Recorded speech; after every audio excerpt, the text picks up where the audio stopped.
সেই প্রকল্প আবারও শুরুর ইনিশিয়াল স্টেজে স্টার্ট হচ্ছে। এগুলো আরো বেশি হওয়ার আশঙ্কা আছে যদি সিট পলিসি ফিক্স না থাকে। আমরা একটা প্রস্তাব দিয়েছিলাম, আমরা বলেছিলাম এই প্রস্তাবটা ফিক্স না হতে পারে, আরো প্রপোজাল আমরা চিন্তা, সেই প্রস্তাবটা দিয়েছিলাম কিরকম, যে সেশনে ভর্তি হওয়ার পরে একটা সার্টেন পিরিয়ড পর্যন্ত, অর্থাৎ মাস্টার্স পর্যন্ত সে হলে থাকবে। মাস্টার্স শেষ তাকে বেড়ে আসতে হবে, একটা ওয়েবসাইটে এন্ট্রি থাকবে কে কোথায় আছে না। ইউনিভার্সিটির বিশাল আইটি, আজকে বললে কয়েকদিনের মধ্যে ওয়েবসাইট রেডি হয়ে যাওয়ার কথা, যে যেখানে হল ইনপুট দেবে, এখানে কে কোন কোথায় সিট পাচ্ছে কে পাচ্ছে না, আবার স্টুডেন্টের প্রোফাইল ওটা সেভ থাকবে তার সিট কোথায়। এবং একটা টাইমে মাস্টার শেষ বা শেষ হোক বা না হোক, ভর্তি হওয়ার 5 বছরের মাথায় তার সিট অটো ক্যান্সেল হয়ে যাবে, এরপর সে যেখানে থাকবে। এটা হলে যেটা হইতো, আমাদের জুলাইয়ের এক্সপেরিয়েন্স হচ্ছে পোস্ট আগস্ট পিরিয়ডে প্রায় ছেলে সিট পেয়ে গেছিল, অল্প কয়েকজন ছাড়া। কারণ তখন কোনো আদুবাই ছিল না, কোনো ইয়ার ড্রপ ছিল না, কোনো মেকানিজম ফাংশন করে। আর আবার নতুন করে শুরু হওয়াটা অ্যাভয়েড করার জন্য আমরা স্যারের কাছে জানতে চাচ্ছি কয়েকটা বিষয়। একটা হচ্ছে প্রথম বর্ষে যেসব শিক্ষার্থীকে ঢাকায় আশ্রয় না দিয়ে ক্লাসের ব্যবস্থা করা হচ্ছে, তাদের অভিভাবক হিসাবে কি চিন্তা করছে এইটা। এবং এবং এবং এবার কিন্তু আমাদের প্রস্তাবনা হচ্ছে হয় নিশ্চিত করা অথবা আবাসনের বিপরীতে আবাসন শিক্ষাবৃত্তি দেওয়া, সেটা দিতে না পারলে ক্লাস অফ থাকবে। আর দ্বিতীয় বছর যারা পায় নাই তাদেরকে ইমিডিয়েট আবাসন ভাতার, আবাসন শিক্ষাবৃত্তির আওতা নিয়ে আসা। আর এরপরে যে হল পর্যায়ে ফিজিবিলিটি টেস্ট করা, ইয়ার ড্রপ দিয়ে হলে থাকার যে প্রবণতা, অথবা নির্দিষ্ট দলের এই প্রবণতা বন্ধ করার জন্য সুনির্দিষ্ট নীতিমালা নাই, বরং নীতিমালা যেগুলো ছিল সেগুলো পোস্টপোন করে একাডেমিক কমিটি বা ডিএনএস কমিটি বা সিন্ডিকেট কমিটি যেখানে যেখানে আলাপ হয় আর কি, সব জায়গায় নানা কিসিমে আলাপ করে এগুলো হচ্ছে বিভিন্ন কালেকশন ভাই থেকে ছড়া ফেলা হয়েছে একটা ভাই 25-26 এখন কথা বলবো। আমি একটু বলি, এই যে এই নীতিমালাটা আমরা প্রিন্ট করে এনেছি, এটা জুলাইয়ের পরে ওয়েবসাইটে ছিল, বিশ্ববিদ্যালয়ের ওয়েবসাইটে ছিল, এবং আমরা মনে করি যে এটা যথেষ্ট ভালো একটা নীতিমালা, এবং এটা যদি বাস্তবায়ন করা হয় শিক্ষার্থীরা জানবে যে তারা কিসের ভিত্তিতে সিট পাচ্ছে, এবং আমরাও জানবো যে তারা কিসের ভিত্তিতে সিট পাচ্ছে। এটার ব্যত্যয় ঘটলে আমরা আপনাদেরকে জানাতে পারবো যে স্যার এই জায়গায় ব্যত্যয় ঘটছে, এটা আমরা জানি। কিন্তু ঠিক বায়ো বিয়ে কোন জায়গায় সিদ্ধান্ত হচ্ছে, কোন প্রসেসের ভিতর দিয়ে সিদ্ধান্ত হচ্ছে আমরা জানি না। তো আমরা চাই যে একটা সুনির্দিষ্ট নীতিমালা থাকুক। আপনাদের কাছে আমাদের প্রশ্ন যে আসলেই কোন নীতিমালা আছে কিনা, থাকলে সেটা কোনটা, এবং এই নীতিমালাটা যেটা ওয়েবসাইটে আমরা পেতাম জুলাইয়ের পরে, সেই নীতিমালাটা আসলে কই উধাও হয়ে গেল, এই বিষয়টা আমাদের জানা দরকার। স্যার এই বিষয়ে একটা ভ্যালিড প্রশ্ন আমি করতে চাই স্যার। আমি ফজলুল হক মুসলিম হলের ভিপি। আমাদের হলে স্যার এরকম ঘটনা ঘটছে যে একটা রিকশাওয়ালা চালকের ছেলে, তার বাড়ি মানে উত্তরবঙ্গের কোন একটি জেলায় বাড়ি, সে সিট পায় নাই, কিন্তু 1 থেকে 2 লাখ টাকার গ্যাজেট ইউজ করে এরকম স্টুডেন্ট স্যার সিট পেয়েছে প্রথম বর্ষে। এক্ষেত্রে এখানে সুনির্দিষ্ট নীতিমালা আছে যে তার অভিভাবকের আয়ের যেই ব্যাপার, সেটা তার দূরত্ব থেকে শুরু করে বেশ কিছু জিনিস এখানে খুবই সাইন্টিফিক্যালি এখানে উল্লেখ করা ছিল। তো সেই জিনিসগুলো আসলে কেন নাই হয়ে গেল, এটা তো নাই হয়ে যাওয়ার কোনো কারণ নাই। অবশ্য নাই হয়ে যেতে পারে যদি পরবর্তী কোনো সিদ্ধান্ত থাকে, তাহলে সেই সিদ্ধান্তটা কি সেটাও আমরা জানি। এখানে এই যে নীতিমালা, এই নীতিমালায় বলা আছে যে মাস্টার্স নিয়মিত শিক্ষার্থীদের সাথে মাস্টার্স না করে তাহলে তার সিট পাবে না, হলে সিট পাবে না। নীতিমালা এখানে আরেকটা নীতিমালা আমরা সংশোধন করার জন্য বলছি, সেটা হচ্ছে আমরা বারবার ইতিমধ্যেই আমাদের ডাক্তার কমিটির সদস্য মিফতাহুল মারুফ অসংখ্যবার অ্যাপ্লিকেশন দিয়েছে, প্রত্যেক সর্বগোষ্ঠীর কাছে আমরা পৌঁছাচ্ছি যে সেশন বাইন্ডিংস করে দিতে হবে। দেখেন আজকে একটা ছেলে রিয়াড নিচ্ছে, ইচ্ছা করে রিয়াড নিচ্ছে, ফেল করে বছরের পর বছর ভালো থাকছে, যেটা আগে ছাত্রলীগ করত। ছাত্রলীগের যে কালচার ছিল, সাদ্দাম ইনান এরা দশকের পর দশক ধরে হলে এইভাবে রিয়াড নিয়ে হলে সিট ধরে রাখবে। তা আমরা চাই নির্দিষ্ট সেশন বাইন্ডিংস হবে, সেশন ধরে আসবে, সেশন ধরে হল থেকে বের হয়ে যাবে। যদি কেউ রিয়াড নেয় সে বাইরে থেকে পড়াশোনা করবে, কিন্তু সেশন ধরে আসবে, সেশন ধরে চলে যাবে। এবং মাস্টার্স পর্যন্ত 5 বছরের নির্দিষ্ট সেশন বাইন্ডিংস থাকতে হবে। এটা সুস্পষ্ট যে আজকে 25-26 আসছে, মানে হচ্ছে 19-20 মাস্টার সেশনে যখন শেষ হয়ে যাবে তখন সেশন ধরে হল থেকে চলে যাবে। প্রস্তাব নিয়ে পরে করি, আগে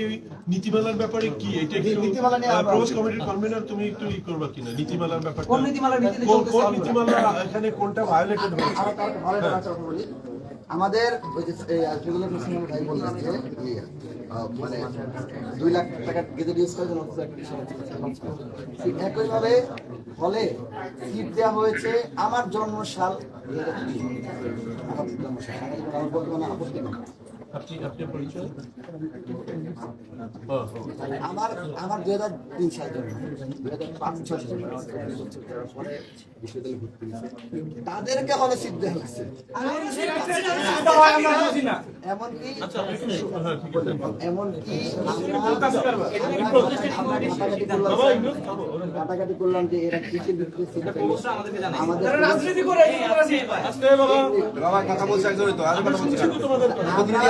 আমরা খোঁজ খবর নিলাম, শুনতে পেলাম যে এরা কৃষির ভিত্তিতে সিট পেলে আমরা তৎকালীন যিনি উপাচার্য ছিলেন তার কাছে এসেছি অনেকবার বলে যে আমরা সিদ্ধান্ত নেই নেই ওরা সিদ্ধান্ত নিতে হল প্রবেশটা নিতে ঠিক আছে কার কৃষির ভিত্তিতে নিল বাবা এরা ফেস্টিভ্যাল জামানায় অনেক নির্যাতিত ছিল দেখলাম যে একজনটা সিট দেওয়া হয়েছে স্যার যে 2008 সালে ক্যান্টিনে ফাও খাইতে যে মারামারি করে বহিষ্কৃত হয়েছিল এইটা কি ধরনের আর ফেস্টিভ্যালের নির্যাতনের শিকার হয় তাহলে তারা কেন সিট দিতে হবে সেটা স্যার আপনি চিনেন স্যার তাকে আপনি চিনেন স্যার আপনি চিনেন স্যার সেই লোক ছাত্রদলের 9 নং সহসভাপতি এবং সে 5-6 জন আমার ছাত্রদলের বড় ভাই আমার সভাপতি শুধুমাত্র রাজনৈতিক ঘোষণা আছে তার থেকেও সিনিয়র আমার সহযোগী রাকিব ভাই তার থেকেও সিনিয়র সেই আল্লাহর বান্দা এখন বলে আছে আজকে আবার হচ্ছে এই যে আপনার উসমান হাদি হলে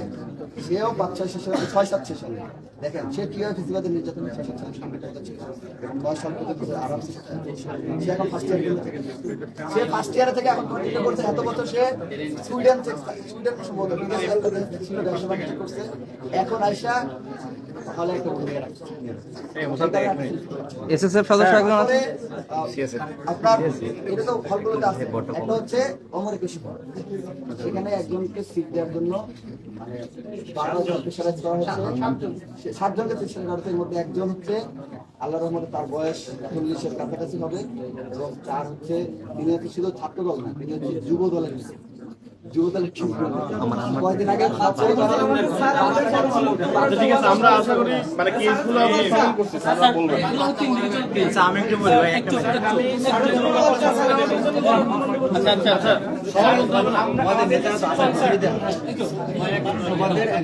আমার মনে হয় আমরা নিজের কেসগুলো বলতে পারবো আমি স্যারের কাছে স্পেসিফিক এখন জানতে চাই বাজার হচ্ছে কোন পরিস্থিতি হলো আগে একটা রিপোর্টার নেই এখন আমি আমি একটা পয়েন্ট এটা আমাদের কয়েকটা পয়েন্ট বললাম এরকম প্রত্যেকটা হলে বিশেষ করে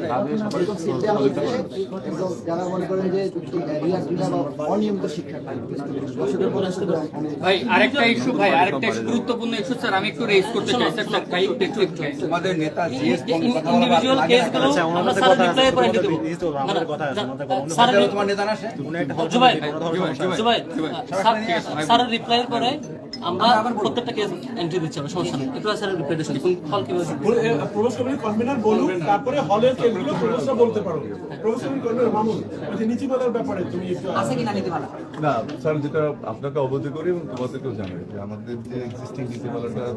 দেখাচ্ছে এটা ভিত্তিতেই শুরু করা হয়েছে। এবং আমাদের যে ওয়েবসাইটে আছে কিনা এটা আমাদের যেটা জানলেন কারণ নাই সেটা আমি নিশ্চয়ই কথা বলবো কারণ তুমি যদি একটু আমাদের যে মসলিমের প্রপোজ আছে একটু আগেও আমরা এটা নিয়ে কথা বলছি তুমি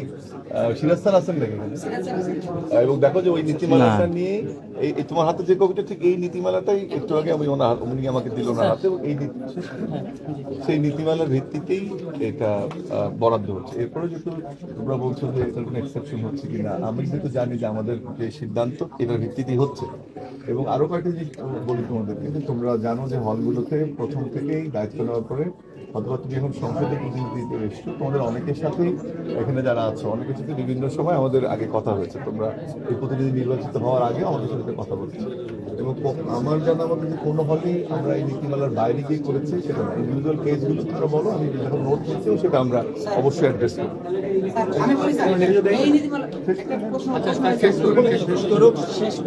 2 নম্বরটা হচ্ছে ফাইন্যান্সিয়াল অ্যাসিস্ট্যান্সের যেটা কথা বলছি তোমরা জানো যে এটা এর ব্যাকগ্রাউন্ডটা জানো না আমরা এখন ফিমেল হলগুলোতে যারা সিট পাচ্ছে না তাদেরকে ফাইন্যান্সিয়াল অ্যাসিস্ট্যান্স দেওয়া হচ্ছে এবং একইভাবে খুব মেটিকুলাস ইভেন আমিও কখনো বা কেউ কোনো ইন্টারফেয়ার করা যখনই ফাইন্যান্সিয়াল অ্যাসিস্ট্যান্স যারা পাচ্ছে যখনই সিট খালি হয় তারা প্রায়োরিটির ভিত্তিতে পায় এবং নিয়ম নীতি অনুযায়ী এটা সিটগুলো এখন দেওয়া হচ্ছে আর যেটা বলছি যে আমাদের ফাইন্যান্সিয়াল অ্যাসিস্ট্যান্স ছেলেদের জন্য আমি ঠিক এটা ডেটা ভিত্তিক বলতে পারি না শেষ কথাগুলো বলি যে আমরা আশা করছি তো এবছর কতটুকু আমরা পারবো সেটা অ্যাসেস করতে হবে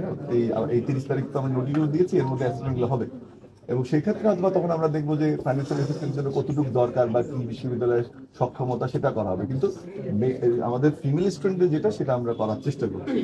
3 নম্বর হচ্ছে ইয়ার ড্রপ করে যে থাকা, এই মুহূর্তে স্ট্যান্ডিং কমিটি বিশ্ববিদ্যালয় ভর্তি যে নীতিমালা তার মধ্য থেকে ইয়ার ড্রপের বিষয়টাকে অ্যাকোমোডেট করছে।